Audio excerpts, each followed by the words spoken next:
στο ποδονύφτη μια φορά που πλέναν την ψυχή τους, 11 πρόσφυγες μεθούν και λένε την προσευχή τους.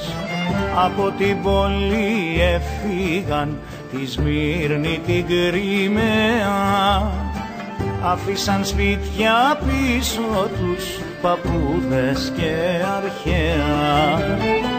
Πήραν μαζί τα όνειρα, την πίστη, τα παιδιά τους.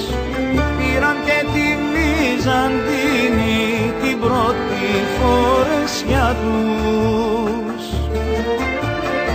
Κίτρινο πείσμα τους κρατά, μαύρη είναι η ζωή τους.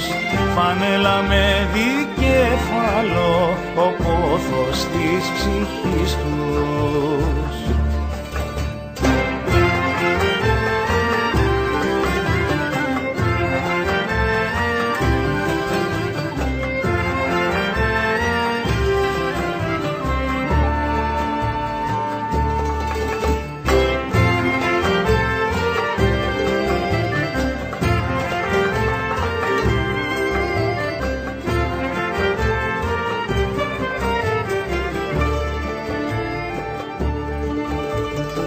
Πέρασαν δύσκολοι καιροί και χρόνια με θυσίες, και τα παιδιά γίνουν παιδιά κοντά στις εκκλησίες.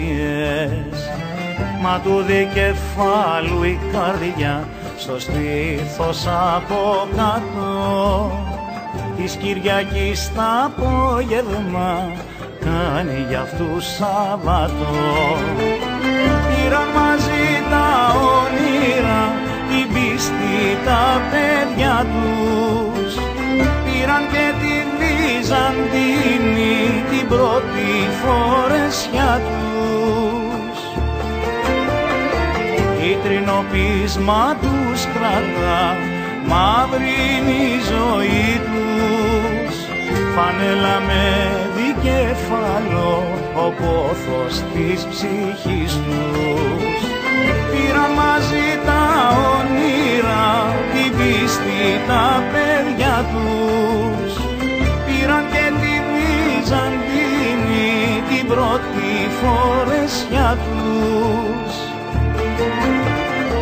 Κίτρινο πείσμα τους κρατά, μαύρη είναι η ζωή τους.